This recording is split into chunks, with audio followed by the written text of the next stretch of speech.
Hi, I'm Olivia Abousaid, and I'm here to talk about my loss and grief of getting diagnosed with an autoimmune disease, specifically lupus. Welcome to The Silent Why, our podcast on a mission to uncover 101 different types of permanent loss while looking for hope and hearing from those who have experienced them firsthand. I'm Claire Sands. And I'm her husband Chris, and in this episode we're chatting with Olivia Abousaid. She's a grief coach based in Los Angeles in California who's diagnosed with the autoimmune disease lupus. On this podcast we explore all kinds of loss, not just bereavement. And in this episode, Loss 63 of 101, we talk to Olivia about what it means to live day by day with a chronic illness and the many invisible losses that it brings, from daily routines to long-term dreams. Instead of cleaning my apartment all the time, maybe I get someone in once a month to help with the cleaning. And that's very big for me. And for some people, it's not that big a deal. For me, it is, because I'm not accustomed to asking for help. I'm such an independent person. I always have been. Now I'm having to admit to myself, I can't do it all and I do need help. And there's a lot of grief in that. Olivia talks about losing the ability to sit in the sun with friends, which is definitely harder living in LA, as well as coping with fatigue and the slow path to acceptance and the challenge of letting go of the pressure to always be productive. Even as a grief coach herself, Olivia shares how difficult it can be to recognise and honour your own grief. For myself, it gets a little messier, it is sometimes hard to recognize your own grief when you're the one going through it, when you're dealing with the day-to-day busyness of life. Despite all that lupus has taken from her, Olivia continues to choose hope, finding it in small, daily acts of courage and self-care. You might think that she should remain mindful of taking control of her situation, refusing to let others dictate how she should feel or what she should do. Shouldn't she? Try to stay away from shoulds, because who is shoulding you? Why is society shoulding you? Why are you shoulding yourself? Why are you shoulding other people? We don't want to cling too much to these things that we either prescribe to ourselves or that society prescribes to us, because they don't do us any justice. When you have something like an autoimmune disease or childlessness or things like that, certain things have been taken out of your control, but that doesn't mean that your life always has to feel out of control or that you were always a victim to your circumstances. We do still have some control. We think this is an episode that will resonate with anyone that's known the losses that can come with ill health or a medical diagnosis, especially one that instantly changes your day-to-day or your future. And to begin our conversation, we asked Olivia to tell us a little bit about herself. So my name is Olivia Abousaid. I am a master's certified professional grief and transformation coach, and I'm here to talk about my experience with grief and loss as it pertains to having a chronic illness, in my case specifically lupus. Take us into that straight away then, I guess. Lupus. What is lupus? When were you diagnosed? Tell us a bit about that. Right. I'm glad you're asking. When I got diagnosed, I had no idea what lupus was. And I think I saw something on the Lupus Foundation website recently that said over 60% of people in the US here don't know what lupus is, so it's not surprising. Lupus is an autoimmune disease that affects all of your organs, affects your body. It's basically your immune system, instead of attacking the viruses and the bacteria that come in to your immune system like a regular person's, it instead misinterprets your own tissues and organs as the enemy and is attacking your body on a regular basis. So everybody who has lupus is either on an immunomodulator or an immunosuppressant to bring down that overactive immune system and to try to bring down the inflammation that comes with that. And it can make you very tired. That's the main complaint of people with lupus. It's definitely one for me. Fatigue is something I struggle with all the time. And some people have it bad enough that it is attacking their organs. They have some kidney failure. That's a very prevalent one. There is lung involvement, heart involvement, liver involvement. When I first got diagnosed, a very scary statistic that I read was that as a person with lupus, you are 50 times more likely to have a heart attack. That's 50, which I didn't know what to do with that information when I first got diagnosed. I still don't entirely, but I try not to live my life around such a crazy statistic. So, you can't. It's too much to try to keep that in mind all the time and to feel like any minute now, something terrible could happen. So how long has this been in your life for? It's hard to say. I think I've probably had it my entire life. I always got sick very easily growing up, and into my adulthood, I've always gotten sick very easily. And it's not just that you get sick easily, you get sick worse and longer than other people. A simple cold for someone that'll last maybe 3 to 5 days, maybe a week for someone. For me, will last 2 to 3 weeks, sometimes even longer. The one time I got COVID, I had it for a full month, and I got it while outdoors, double masked, 3 weeks after getting my COVID vaccine, because I'm just that immunocompromised. Yeah, it's really easy to get sick. So I think I've probably had it my whole life, but I didn't actually get diagnosed until about 3.5 years ago. Because what happened for me is something that is very common for a lot of people with lupus and other autoimmune diseases, is that it can take years to actually get a diagnosis. So I kept going to doctor after doctor and saying, I'm exhausted all the time. I'm very tired. Please help me figure this out. And they were running all the wrong tests. Nobody thought to test for autoimmune disease. And beyond that, I was getting these sort of plaques on my face that looked like eczema. So I was going to a dermatologist and saying, what is going on? And they would say, oh, this is eczema, or oh, this is seborrheic dermatitis, or whatever it might be. And it turned out to be lupus plaques. And that's how I first got diagnosed, was through my skin. Finally, a dermatologist thought to take a biopsy, and it came back positive for lupus. So I actually have the systemic lupus inside my body, and I also have cutaneous lupus that I deal with on my skin. So when you had the official diagnosis, just tell us a little bit about whether that was freeing, or was it a burden? Was it a positive relief to get that diagnosis, or did it actually then open up the door to, okay, this is my life now, and I'm not too happy with that? All of the above, I would say. It was a bit of a mixed bag, because it's never nice hearing that you have one of the more serious autoimmune diseases out there. So that was a lot to kind of deal with and come to terms with. And in some ways, I am still coming to terms with that. But there was also the sense of relief in that, okay, now this has a name. I know what I'm dealing with. I can do some research. I can get the proper medical care that I need. Because for years, I was going to doctors, and that's so frustrating, especially when you keep complaining of the same symptoms. And, I'd have them say, well, your lab work looks fine, which a lot of doctors, I won't say all, but there are a fair amount of doctors who go only by lab work or blood work and aren't listening to patients when it comes to symptoms. And so it's also important to find the right doctors who will listen to you and your symptoms, because you know your body best. But it definitely was a mixed bag of relief and some grief as well. That's when the grief started for me. Were you the sort of person, you mentioned that you've seen some statistics that were quite scary about the chances of heart attacks and things. Were you someone that started researching it straight away, or did you wait a while? What's your kind of level of jumping on Google and finding out what this is? It was right away. I needed to know exactly what I was dealing with. I had never heard of lupus. I knew nothing about lupus.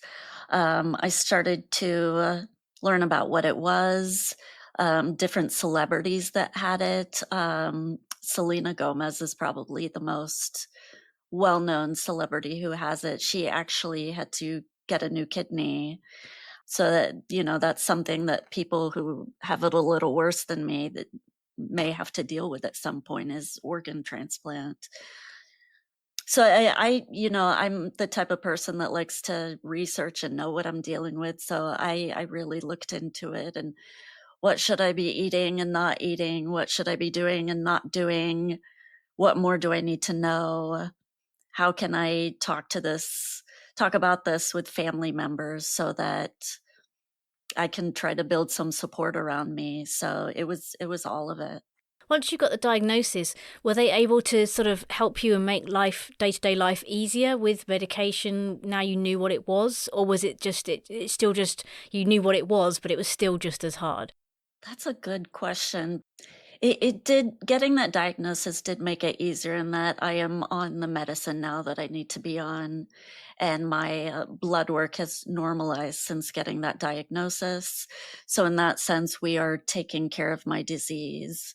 In another sense, I still have all this fatigue, and there's a lot of grief around the fatigue and the limitations of having that fatigue that I'm still dealing with on a daily basis all the time. And I know a lot of people with autoimmune disease deal with that as well. And so I know I'm kind of doing what I need to be doing. There's also sunlight. It turns out we're supposed to avoid sunlight because we're sensitive to UV. Even fluorescent lights can put off quite a bit of UV. And so, when you go to big box stores, you try not to stay too long, things like that. So it's things you never thought to look out for.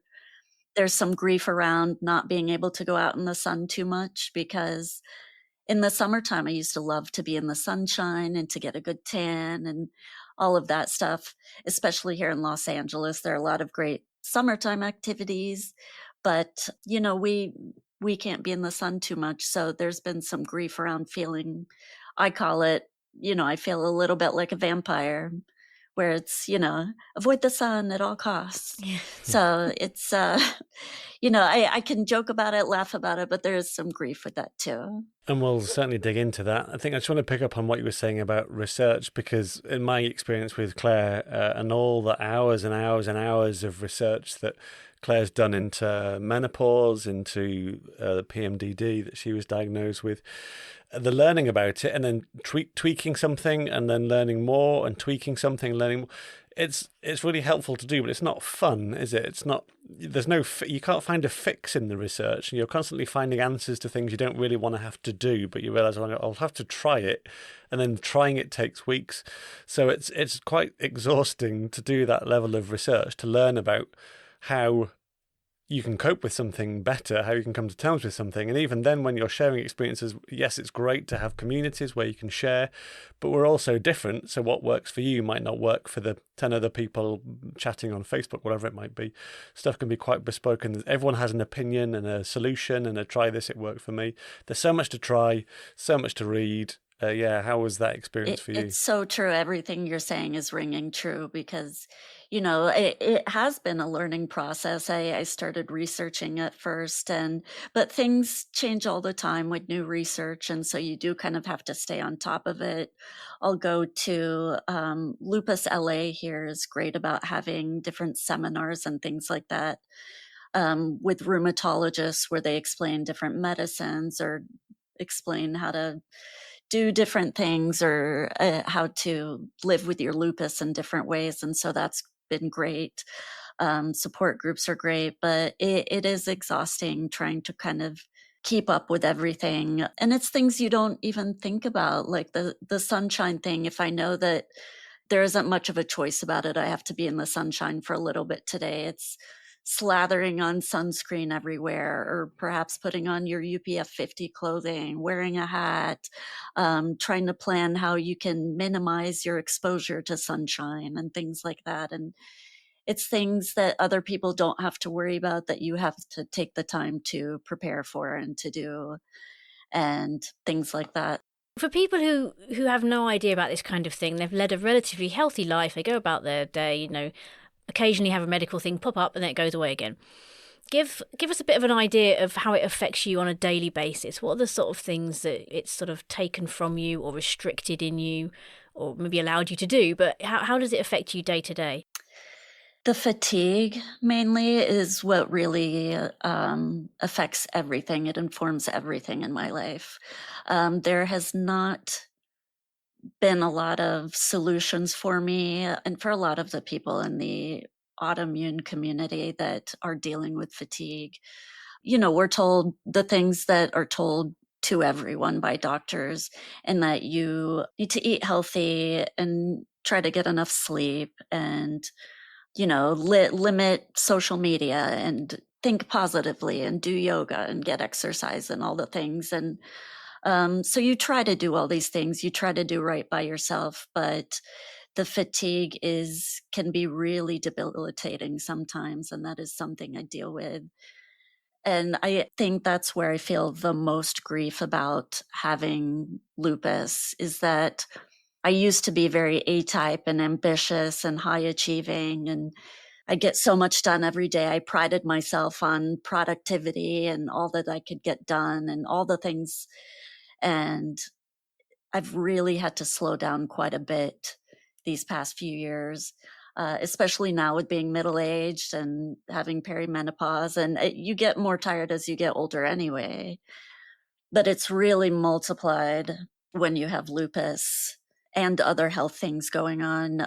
One thing about lupus is that you're more likely to have other autoimmune diseases as well. So so it almost feels like a no-win situation sometimes when it comes to that, but it's learning to work with your limited energy. It's continuing to try at that exercise, which isn't always easy, but it's something worth trying for because in the long term, it can help your energy level a little bit. And there's something to be said for acceptance of where you are. And that is a work in progress for me. That's not to say that the grief will go away in adapting to this new, much slower way of life, but it's also necessary to come to some sort of acceptance with it, that this is just how it is now. Instead of beating my head against a wall, this is what it is. So let's make the best of these limitations. And one thing to note also is that, we're sort of, from a young age, we're told societally, structurally, that we have to be these super productive people because that's capitalism. And so some of that is breaking out of that too, where whether you have an autoimmune disease or not, it's allowing yourself to rest when you need to rest, to take it slow, to take it easy, to take that vacation time. So in that sense, it's not totally bad to learn to slow down. We don't always have to be productive 100% of the time. So there's some pluses to it.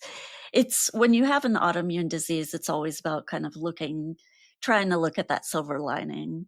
It's not always easy, but it's worth keeping in mind. Do you worry about, when you're sort of, like you said, a can-do person and productivity seems to be this thing that's put on this pedestal nowadays, do you worry about being judged? Because I know with fatigue, it can be very easy to, well, I feel like this sometimes, to feel like it looks like you're being lazy. And there's that fear that other people see it a different way. That might be a personality thing, though. Is that something you've ever worried about? I do worry about that from time to time. I have been building my coaching business, and it's a passion project of mine. I love the coaching. I love helping people, but it's in all honesty, it's moving a little slower than I would like because I have to take constant breaks for my rest. And so, there's the side of me that says, I have to offer myself grace. And it's something that I tell to my clients too, to offer grace. It's okay to rest. It's okay to grieve. It's okay to take time for these things. But it's also, it's not always easy to do that. It can be hard. Totally understand that. I think we've experienced, again, that, and we just conversation between the two of us about how often you feel like somebody might be, or groups of people being the one that needs to rest or needs more sleep. Mhm. Just how that interrupts friendships, relationships, And even like you said with businesses, it's very, I'd like to do more with the podcast and stuff. And when I can't or I don't, there would have been a day and age when you wouldn't have known if anyone else was doing anything with their business because you just were in your own little kind of silo working away. But Right. now we have social media and the internet. You're aware of all the other people that look like they're doing amazing. Right. And they're putting out posts every day and they've got these videos and they're on TikTok and they're on, and so I think that doesn't help because Right. and they might not be doing it themselves. They might be struggling to do it. You don't know, do you? But it can very quickly make you feel like you're failing in certain ways, It which does. is sad. Yeah, it does. That's a good point. I feel guilt around not posting all the time about my coaching. I feel guilt about having to cancel on friends last minute sometimes because I'll be hit with a wall of grief. And I just need to spend the next few hours on the couch laying down instead of going and having fun with my friends. And, I feel like I'm letting people down when I do that. So I've been trying to speak very openly with my friends about here's what I'm dealing with my health and with my fatigue. And I think most of them really do understand. It's my own personal, like, oh, I'm letting people down, or, I'm not posting as much as I should, or I should have put in 6 hours today on my business, but I only did 2. Things like that, where there is a guilt aspect to it that, eventually, hopefully, I can allow myself that grace to say I don't need to feel guilty. And that is part of why I'm being so open with friends about it, is that I shouldn't have to feel guilty about it. It is health related. I can't remember who it was that said to me several months ago now about something about the word should, that as soon as you hear or use Yes. the word should, you're bringing somebody else's sort of rules into Mhm. it. By whose rules are you playing? If you say, I should be doing this or that. So yeah, I've become quite sensitive to that. You're very comfortable, clearly, with using the word grief. It's something you work in, you talk about. Yeah, you were just referring to it then, certainly with, again, spending time resting if need be, or just on your own. What has that process been like of recognizing, for a start, that this is something that I need to grieve, and how messy has it been learning to grieve it? That's such an interesting topic, because when I'm working with clients, I can so clearly see what they're going through. I can see their grief. I can help guide them through it and call it by its name, etc. For myself, it gets a little messier. It is sometimes hard to recognize your own grief when you're the one going through it, when you're dealing with the day-to-day busyness of life. Sometimes when you're going through something like the diagnosis, my first initial response wasn't to think, oh, I'm going to grieve now, I'm going to start grieving. It was more that I just want to learn all I can about it. I want to learn more. I don't want to feel like a victim to this. And but sometimes you do have to take the time to appreciate that that is what's happening, that naturally you're going to grieve certain things. And so, I have to do that work to be a little more introspective, practice what I preach with the clients, and work with that grief. Um, but there's a lot of loss associated with having an autoimmune disease, things that you don't even think about, like time. I think that's something that's not necessarily talked about enough, even within communities that deal with these autoimmune diseases and lupus. A lot of the time, it's about the loss of energy, the fatigue, but what that can translate to is also a huge loss of time. It's kind of like what I was saying with, if you're having to lay down for 4 or 5, 6 hours, that's time you can't do anything else. And so it also feels like a bit of a loss of independence. I used to pride myself on, I can go it alone. I don't need anybody. I can do this and I can do that. And it's another one of those silver lining things where you have to kind of learn to reach out for help and build community. And I think we're learning that more and more societally, is that community is so important for us. And it's not always easy to reach out for help, but it's something that I think it benefits all of us in the end. There's so many losses attached to something like this. Right. I think, over the years, you'll probably still be noticing them forever almost, little things that will come in or that you can't do. And I think that's why it's so important to talk about these kinds of losses. It's why we started the podcast, really, because with a bereavement, there's a loss of a person and people kind of know or roughly expect what that kind of grief looks like.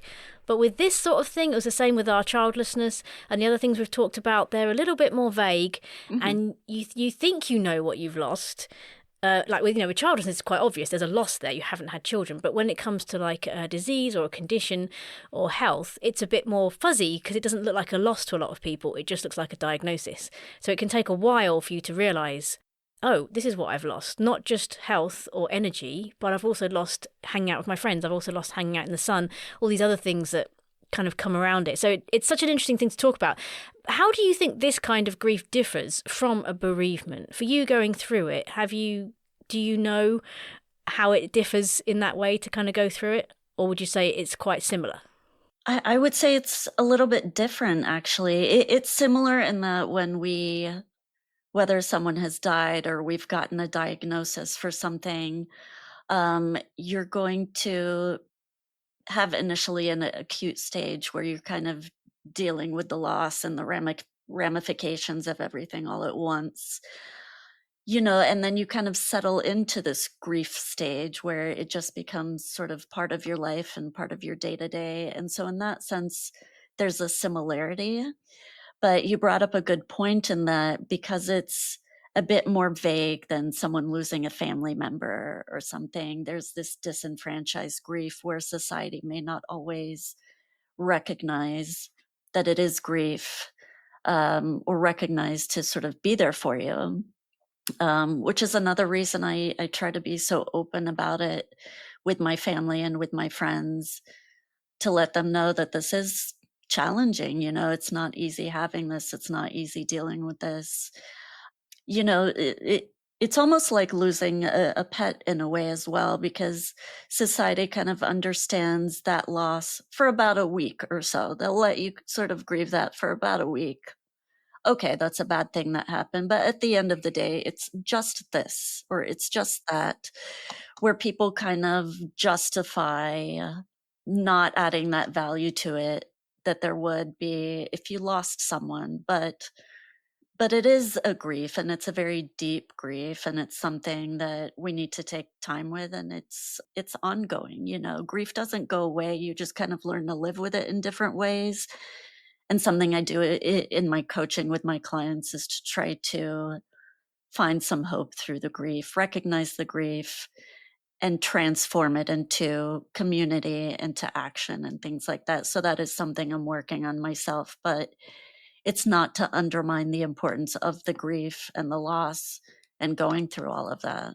It's really interesting hearing you pick out some of the things, I guess, that affect you in terms of the losses or that you've really experienced or felt quite keenly. I mean, would you go so far as to like list what losses you've experienced, or is it just, one loss per season? I actually wrote down a list of losses as I was prepping for this podcast, because sometimes when you're dealing with grief and trauma, it can kind of be this nebulous bit of emotions that's sort of swirling around in your head and in your heart. And it was actually a good exercise for me to sit down and write out these losses and how they have made me feel and how they've contributed to the grief that I've experienced. And it was more loss than I thought, actually. It kind of surprised me. And it's simple things like you get some hair loss with lupus. There are some people with lupus who fully have alopecia. They've lost quite a bit of hair, actually. And how that can affect your self-esteem and your sense of self-worth, as you can develop rashes or you lose hair or things like that on the physical side of it, outwardly physical. There's the loss of energy. There's some loss of independence as you realize you need to reach out for help. Not being able to spend time in the sunlight, there's that loss. Faith in the medical system was a big one for me. I thought doctors were sort of these demigods in a way, who they know everything there is to know about medicine. They're the experts. surely they can diagnose me in no time. But the fact that it took years and that I got a lot of incorrect diagnoses before getting the correct one made me realize they are human and fallible. And so there was some loss of trust in the medical community for me. Time is one that is not talked about quite as much, but having to spend so many hours a day resting, laying down takes time away from everything else. So learning to slow down is really a part of it. A lot of people with autoimmune diseases experience a loss of income because they're too tired to work a full-time job. And that one is a really big one because it's almost like having an autoimmune disease means you're more likely to live in poverty, plain and simple. And that's a big loss right there for a lot of people. A lot of grief comes with that. Mental acuity, you start to get more brain fog when you have lupus, and I'm sure with other autoimmune diseases. I don't think as clearly as I wanted. This may sound kind of silly, but it's always been my dream to be on Jeopardy, that game show. But now I question if I can actually do that because I have so much brain fog sometimes. I can't even think of the right words to say sometimes. And that definitely goes back to affecting my sense of self and sense of confidence because I've always been sort of quick-witted and sharp and intelligent, and it feels like it's deteriorating a little, so it's hard to deal with. And in turn, lastly, that does affect your mental health. It's sort of the loss of mental health in dealing with the depression and the grief of all these losses and the new limitations that you have. It can really affect mental health. A lot of people with lupus and autoimmune diseases struggle with depression and anxiety and mental health issues. And as such, suicide rates are higher for people in this community. And so it's so important, if I may put this out there, if you know someone with an autoimmune disease, it's so important to reach out to them and to try to build that community with them, to let them know that you're there, to check on them, offer help in any way you can. Even if you're busy, sometimes just saying, hey, I'm thinking of you can go a long way with someone who is dealing with autoimmune disease because it is such an isolating thing. Especially when you're not able to go out and connect with people as much as you would like, it can really start to feel very isolating. So, just try to be there for anyone who is dealing with that. A lot of people don't know what lupus is, so I always invite people to ask. And Google exists in the world, so they can always look up things as well. But I'm always happy to answer questions. What you were saying there was making me think again about how a community can gather around someone that's mourning the loss of someone or a pet. There can be colleagues, friends, family that will join you in that. When you've got something like a chronic condition, I expect it can be quite lonely at times, that it's this is my thing and I've got to sort of come to terms with it myself. Do you find it's a lonely path to tread, or do you feel like you have a good number of close friends or family members who get it, who sit with you, who grieve with you? I think it's been a lonely path, but it's getting a little bit easier as well as I have started talking about it more with them. I realized, that lonely path was making me feel very isolated. I don't personally know anybody else with lupus. When I go to those lupus support groups, that's really the only time I interact with other people who have lupus. So it has been kind of a lonely and isolating path, and sort of feeling like you're alone in this. Like, I got diagnosed with this thing and I don't know anybody else who has it or can understand what I'm going through. So more and more over time, especially in these past few months, I've really been talking it up to my friends and really emphasizing the grief aspect of it and the fatigue aspect of it and how that's affecting me. And I think it is kind of sinking in a little more now with friends. I think they do understand me not always being physically available to hang out. They know I'm always there for them if they need anything via phone call, or, maybe we can get on a FaceTime or something, but I may not always be physically available for them. And I think That's feeling a little better for me as I really open up about talking about it, because it's making me feel less isolated about it, and it's making me feel like, okay, people get it more now. I have a little more of a community around myself now. And so, I would encourage anybody to do that. What's been the sort of the hardest part of the journey so far? If you look back from pre-diagnosis through to finding it out, where you are now, grieving, is there a stage that you think has been the hardest to get through? I think, possibly recently. It's hard to say, because recently I've been feeling the most grief about it, but also the most enablement about it, because I'm sort of, realizing that I'm going through all this grief and still grieving it very much has made me realize that I need to change some things.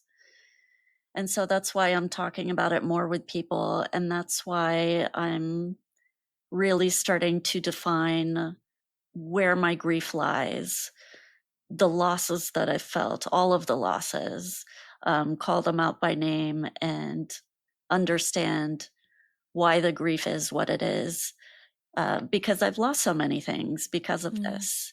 And there's an empowerment in starting to do something about it. I'm getting to the point with my fatigue where I'm realizing I can't keep going it alone. I do live alone. My family is a few states away, and I live alone here. And I've got great friends, but they have their own lives. They're busy as well. They work long hours, and so I am realizing that I need to search out some help. Maybe instead of going to the grocery store a couple of times a week, I get grocery delivery. Instead of cleaning my apartment all the time, maybe I get someone in once a month or something to help with the cleaning. And that's very big for me. For some people, it's not that big a deal. For me, it is, because I'm not accustomed to asking for help. I'm such an independent person. I always have been. I don't easily ask people for help. Now I'm having to admit to myself, I can't do it all and I do need help. And there's a lot of grief in that. And I'm really realizing that lately and dealing with all of that. But at the same time, feeling like, no, this is good, because I'm recognizing certain things, I'm dealing with certain things, and starting to make plans for how can I get help? Where can I get help? So it's a little bit of both. It's a bit crazy. It's a two-sided coin. It's a testament to you and how you're dealing with it that at the worst point, when you're feeling the grief the most, you're actually learning to reach out and ask for help, but also sharing it with friends, and therefore it's helping you. And I can really see how if you didn't do that at that point, that worst point of grief would become even worse because you would be alone. Right. It's a testament to how you're handling it, that it's both the good and the bad at the same time. So It's almost like hitting a breaking point in a certain way. For lack of a better term, I don't want it to sound super dramatic. It's not quite that, but it is, you hit this point where you're like, I can't stay this way anymore. And I think, with my own clients, that's the point at which they reach out to me, is when they've hit this breaking point and they've been in grief for months or possibly even years. And they say, I can't stay this way anymore. It's overwhelming. Something has to change. Something has to transform. And I think that's where I am now in my own grieving process, is that it's feeling a bit overwhelming lately. It's a lot, but I know things have to change. And that's when the real transformation can happen too. And I think that's what's kind of informing that little bit of hope for me, is knowing that, if I make these changes, then it can help. I don't have to be this exhausted all the time. These seemingly little things can actually really help. Is there a healthy balance to find, to achieve between saying lupus, verbalizing it, asking for help, talking about it with friends and family on the one hand, but on the other hand, avoiding the sort of negative connotations around using it as like a label? You might have friends or family that will often say, oh, I can't because of this. It's that, you've got this label now and you just keep telling us about it, etc., etc., where it can be a bit unhealthy. Is there a balance to be found in that, of just knowing how much to talk about it without going on about it too much? I think it hasn't been too much of an issue so far, but I think, I have been finding more of that balance lately where I want to talk about it more and I want people to know what I'm going through, but I don't necessarily want to hammer them over the head with it.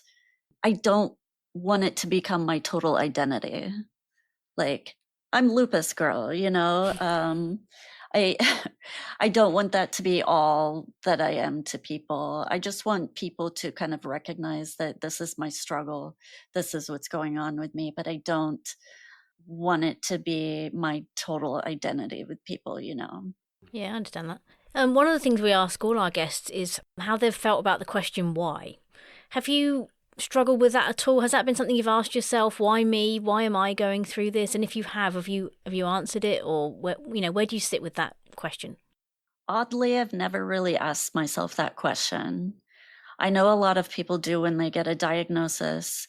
I think because I've always had health issues, and I suspect that I've always had lupus. And so it wasn't necessarily a shock that, oh no, I have this autoimmune disease now. It wasn't, I'm healthy, healthy, healthy. And then one day, all of a sudden, I'm sick and I have this autoimmune disease. It was much more gradual for me. It took way longer than it should have to get that diagnosis, but it just didn't surprise me when I got it. So I never had that thought process like, why is this happening to me? Because I feel like I've always been dealing with it in some way or another.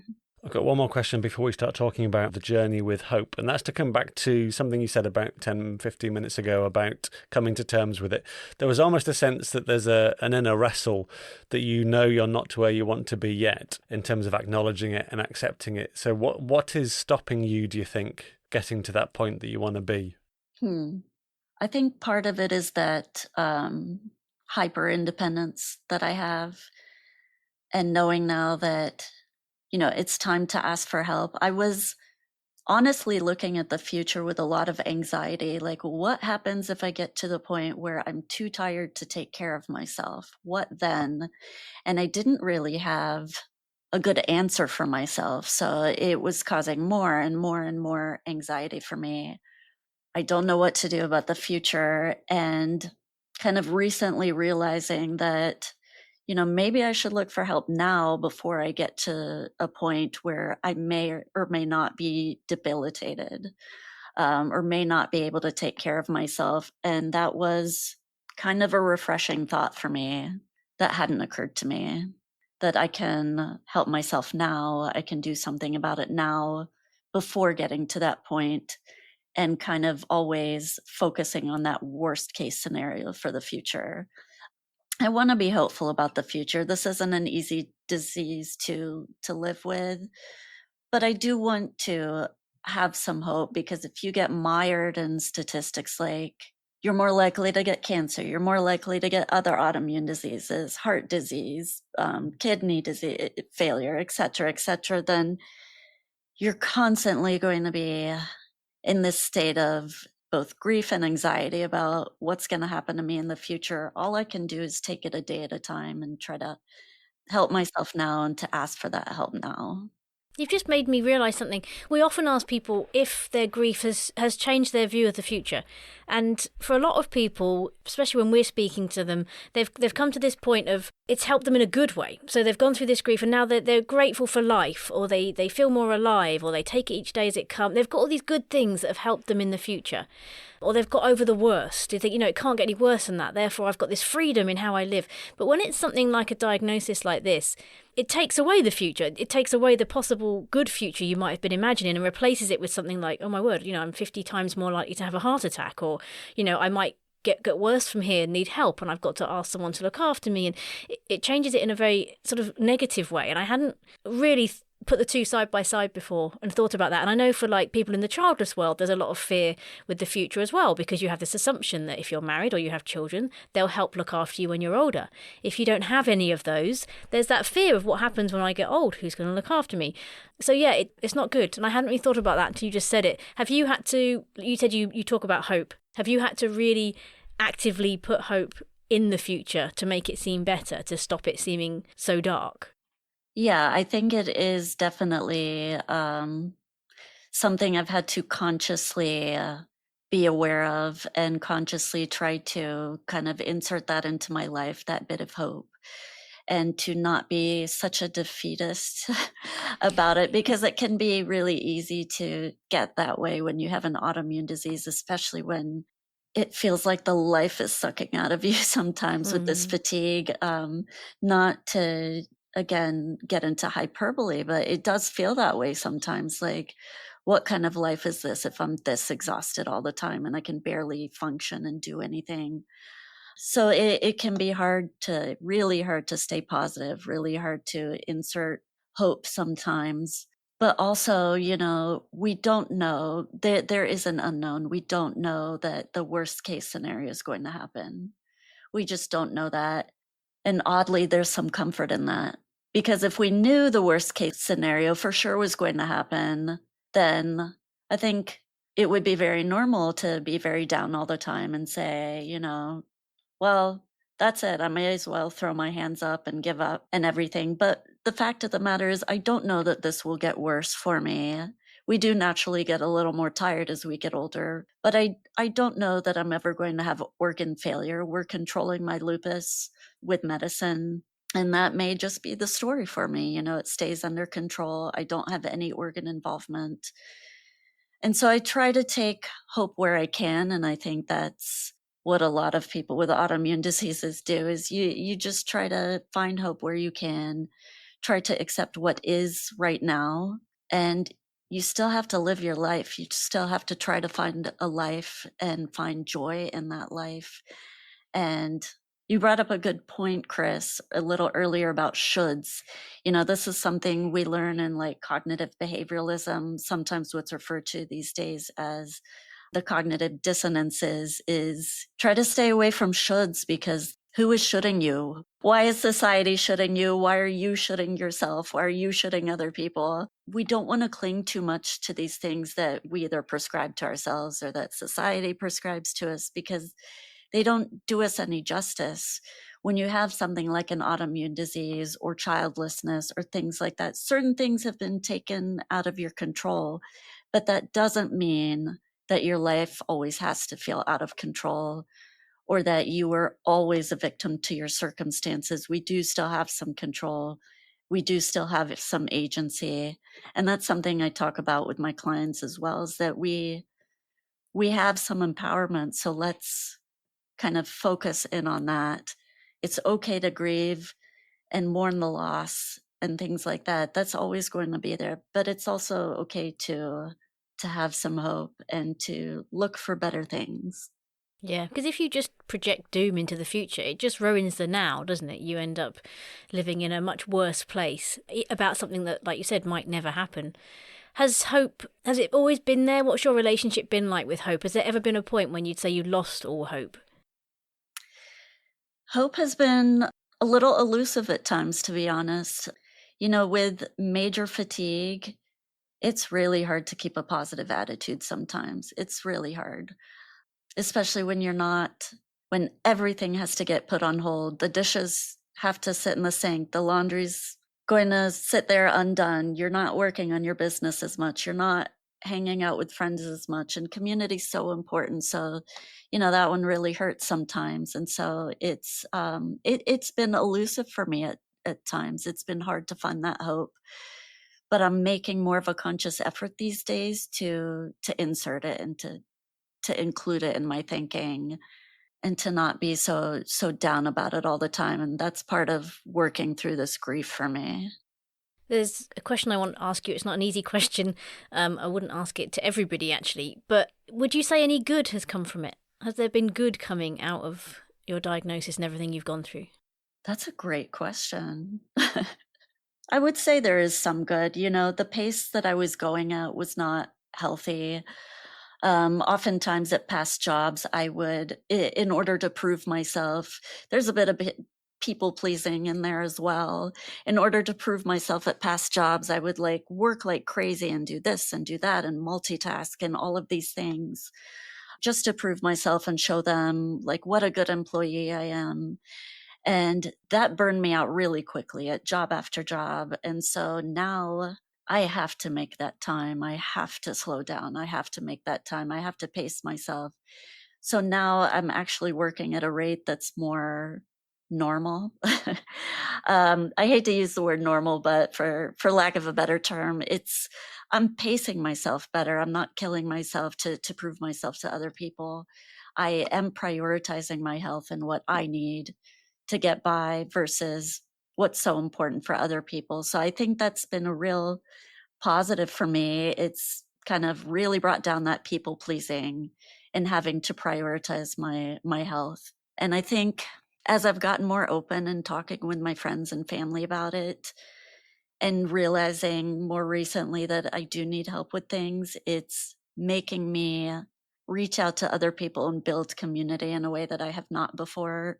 When you're feeling healthier and less tired, I was in that I'm an independent woman mode. I can do it all. I don't need anybody. And it's actually kind of nice to build these friendships more solidly and to build more of a community. And so there are pluses. I thank you for asking this question. It's a really good question because it doesn't all have to be grief or loss, although that's definitely a major part of it. But there's silver lining too.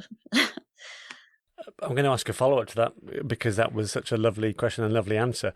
Could part of the experience with hope be to get to a point when you've fully come to terms with it where, well, how much of a stretch could it be to think in the future there might be a time where you're actually thankful for this, that this is actually, I'm thankful for who I've become because of it? How much of a stretch, how ridiculous would that be, to hope there could be a day you're thankful for it? So ridiculous, totally ridiculous. No, I wouldn't go so far as to say ridiculous, but it's that definitely does feel like a stretch sometimes, but it's not out of the realm of possibility. I'm not there yet now, I'll be honest in saying that, but it could be, and I feel like I'm on my way towards that now where I'm learning to appreciate the good changes that it's made, the slowing down that I've had to do, and the community building that I've done. And I think over time, over the years, it may get to the point where I'm like, this may have been the best thing that ever happened to me. Who knows? Not there right now, not there today, but No.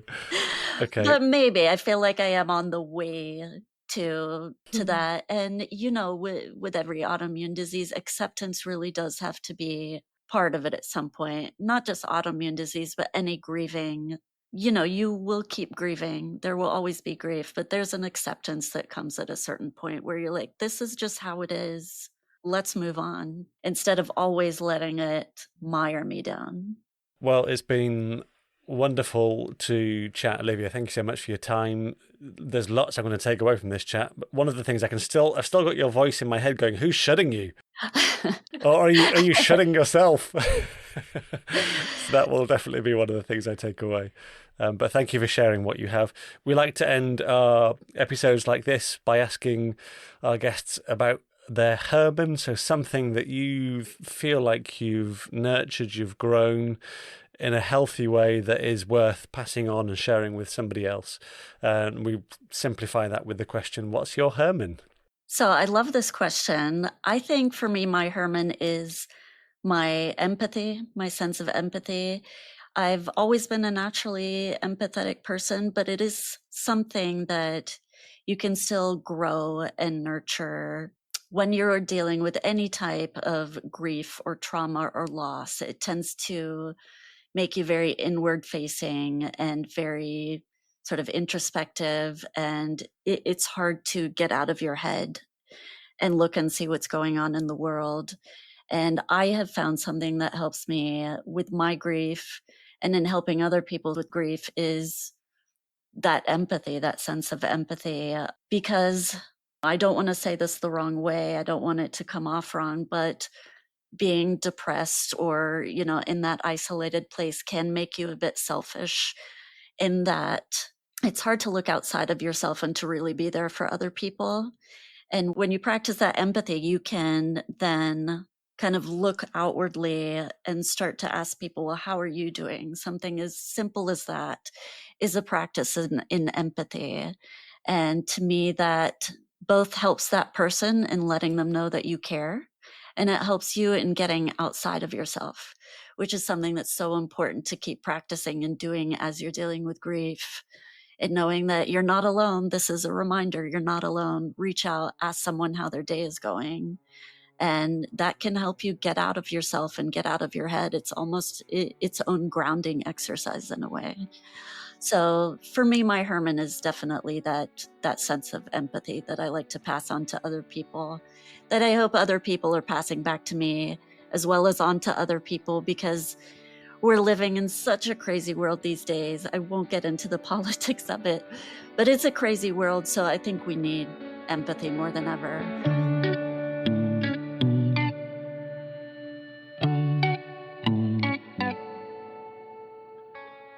Empathy. How different would the world be if we all had more of that? Thank you so much, Olivia, for sharing the losses that come with living with a chronic illness. These invisible losses can be so hard for others to identify or even understand, so we're grateful for voices that want to share what it's like to help others grow in their empathy for people battling with health issues on a daily basis. If you'd like to find out more about Olivia and her work, head over to her website, which is pact-coaching.com. That's PACT-coaching.com, or find our show notes for more links. And if you want to connect with Claire and myself, or dive into our growing list of 101 different types of loss, you can visit our website, which is thesilentwhy.com, or find us on social media at The Silent Why Pod. You'll also find our newsletter, more about Herman's, and all of our previous episodes. Now, we have to do a bit that every podcast host dreads but really needs to say. If you've enjoyed this episode, please leave us a rating or a review, whether it's on Apple Podcasts, Spotify, Pocket Casts, Good Pods, wherever you listen. If there's a review option, we'd love it if you used it. It will certainly help new listeners decide if this is the podcast for them. And for small shows like ours, your review makes a big difference. We've got 14 reviews on Apple Podcasts right now, which suggests that only 14 of you are listening, even though we know there are at least 31 of you out there. Steady on. Yes, because the other 17 are on Spotify, and a mighty 2 on Pocket Casts. Well, that's probably everyone then. And if it is, we love you all. We'll leave you with a quote from author and artist Jonathan Harnish, who's lived with his own struggles around illness and mental health. The strongest people are not those who show strength in front of the world, but those who fight and win battles that others do not know anything about.